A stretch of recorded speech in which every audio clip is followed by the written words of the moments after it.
في بداية كل سنة دراسية جديدة واحنا داخلين الجامعة او المدرسة بتبقى حاجة جميلة جدا لما نجدد ادواتنا ونشتري ادوات مختلفة عن السنة اللي قبلها. ففي اللي بيحب يزين ادواته وده بالنسبة له تجديد، وفي اللي بيحب يجدد وما يستعملش القديم، وفي اللي دايما عايز حاجة مختلفة تسهل له المذاكرة وتوفر له في وقت اكتر. وده بالظبط النوع اللي هنتكلم عنه في حلقة النهاردة، الادوات اللي بتتواكب مع العصر ومع التقدم في التكنولوجيا اللي بنعيشها النهاردة. فالسلام عليكم اعزائي المتابعين، اهلا بكم في حلقة جديدة. معاكم احمد حجازي. حلقة النهاردة هنتكلم عن احدث الادوات المفيدة جدا لطلاب الجامعات والمدارس. والادوات دي مش انا اللي مختارها بنفسي، ولكن دي الادوات اللي بترجحها مواقع وفيديوهات كتير، فقلت اعمل عنها سيرش بشكل اعمق وكمان نقيمها ونشوف هل هي فعلا تصلح ولا لا. فما تنساش تعمل لايك الحلقه عشان تساعدنا نوصل الحلقه ل 50 لايك في اول اسبوع. ولو اول مره على القناه اهلا وسهلا بيك، ولو عجبك المحتوى ما تنساش تعمل اشتراك في القناه وتفعل زر الجرس علشان يوصلك كل جديد.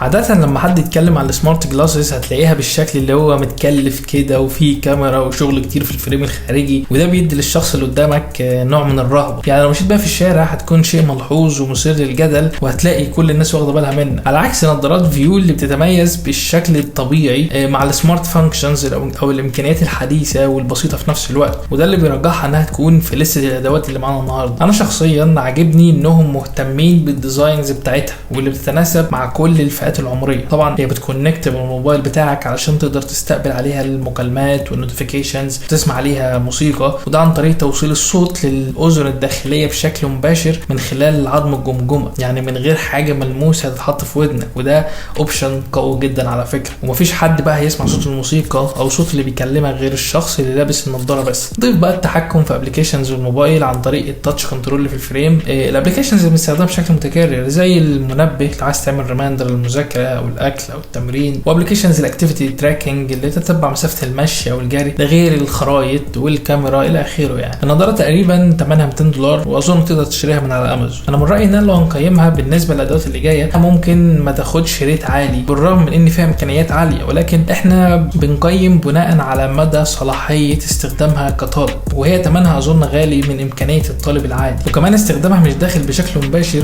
في مساعدتها على المذاكره، ولكن ما انكرش انها توفر لي بيئه مناسبه ومريحه، فممكن نكمل ب5 من 10 واظن ان ده فير جدا معاها.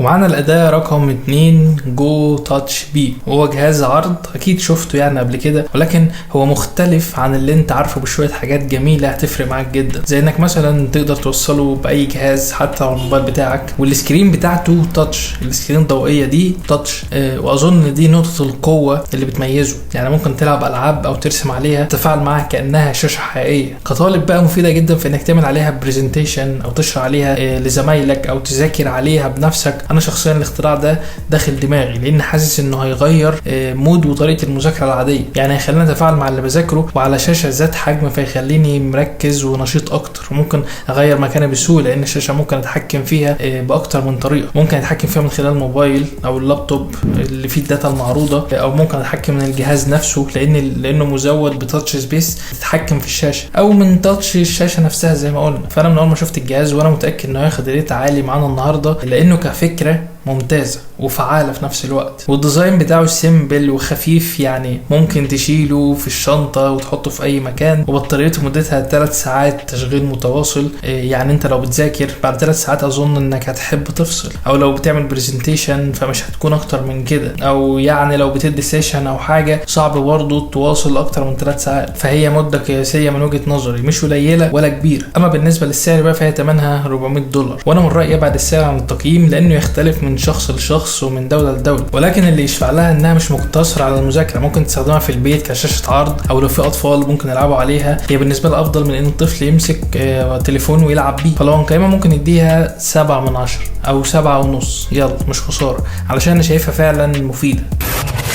تالت أداة معانا وهي سمارت رايتنج سيستم، والأداة دي اللي أنا شخصيا برشحها بقوة. يعني لو أي حد يخيرني من الأدوات اللي موجودة معانا في حلقة النهاردة أختار الأداة دي، مع إن الأداة اللي جاية اللي عليها الدور يعني لمساني أكتر، بس دي فعلا أنا هديها توب 1 بدون تفكير. الأداة دي بكل بساطة عبارة عن سمارت بن وبيبر تابلت، يعني نوت بوك على شكل تابلت مصنوع من الورق، وتشارجر USB علشان القلم، وابلكيشن هتعمله داونلود من اب ستور أو جوجل بلاي على موبايل. القلم بيتشحن تقريبا 30 دقيقة وبعدين هتعمل له كونكت بالابلكيشن عن طريق البلوتوث، وهتفتح البيبر تابلت وتبدا تكتب، وعن طريق الكاميرا اللي في القلم بيقدر يحدد انت ايه اللي بتكتبه وينقله بالنص في نوت على الابلكيشن. وما تعملش هم بقى انك تقلب الصفحه والكلام ده، هو القلم بيحسب كل حاجه. فالاختراع ده يعني حسم الخلاف بين الناس اللي بتحب تكتب بالقلم والناس اللي بتحب تكتب على الكيبورد، لان كل طريقه ليها مميزاتها. الكتابه بالقلم فسيولوجيا افضل لانها بتساعدك انك انت تعبر عن اللي في دماغك صح، والكتابه بالكيبورد على الكمبيوتر يعني بعيدا عنها اسرع لان ده مش موضوعنا، ولكن ميزتها ان اللي بتكتبه مش بيضيع، يعني تقدر تحفظه على اي جهاز، تقدر تبعته لاي حد، تقدر ترفعه على الكلاود وهيفضل معاك بالسنين. بالسمارت رايتنج سيستم هتقدر تعمل ده وده، يعني مثلا في كام اوبشن كده في الابلكيشن، زي انك مثلا ممكن تحول خط ايدك للخط العادي اللي بيبقى على الكمبيوتر، وطبعا ممكن تترجمه لاي لغه انت عايزها، وممكن تعمل ريكورد للشاشه علشان تسجل اللي انت بتكتبه مع صوتك لو انت بتحب تذاكر يعني بصوت عالي، او قاعد في الفصل مثلا والمدرس بيشرح وعايز تسجل له وتسجل النوتس اللي بتكتبها معاه في نفس الوقت. يعني انا شايف ان دي ميزه قويه جدا. بالاضافه طبعا انك ممكن تعدل على اللي انت كتبته في اي وقت من الابلكيشن وتقدر تعمل له شير لاي حد، ولكن مفيش حاجه من غير عيوب. يعني انا اول ما شفت الاداه دي كانت المشكله معايا في حاجتين. الحاجه الاولى وهي ان لازم اشتري البيبر تابلت ده علشان اقدر اكتب، لانها مخصصه لكده، ودي ثمنها لوحدها $150. يعني كانوا ممكن يضيفوا اوبشن في القلم انه يمسح اللي كتبته علشان النوت دي تعيش معايا لفتره طويله. الحاجه الثانيه ولكن بعد ما عملت سيرش عنها لقيتهم حلوها، وهي انك ممكن تكتب من غير ما تشغل الابلكيشن، ولما تروح البيت مثلا وتكونكت بالقلم هتلاقي كل اللي انت كتبته. فدي اضافه وتطوير جميل منهم، واظن انهم في المستقبل هيسهلوا الموضوع اكتر ويخلوا الموضوع مثلا مقتصر على القلم بس من غير النوت اللي معاه، والقلم لوحده سعره نوعا ما مناسب تقريبا $120. فسمارت رايتنج سيستم 8.5/10 تمام قوي عليه. كان هيبقى 9 ولكن لو من غير التابلت بيبر، ولكن في العموم هي أداة مفيدة وعملية جدا.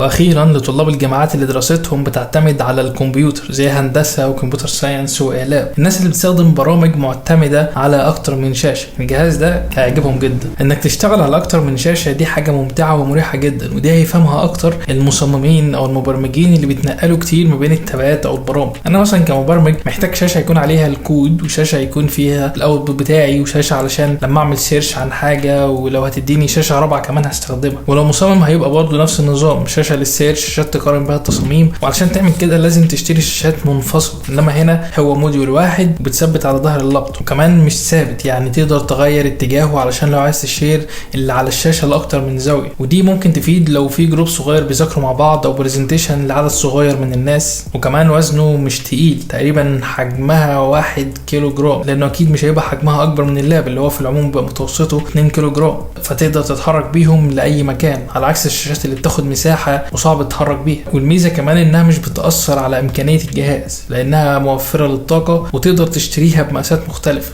وسعرها بيتراوح من بين $220 ل $260 على حسب المقاس اللي يناسبه. طبعا هي مش هتاخد معانا ريت عالي لانها مش موجهه لكل الطلبه وانما لفئه معينه بس، وانما هي عمليه ومفيده للي هيستخدمها. فانا هعليه نص درجه عن جو تاتش بيم لانه عملي اكتر وسعره ارخص، هيبقى كده 8/10، لان اتفقنا ان السمارت رايتنج سيستم هو التوب 1 معانا النهارده.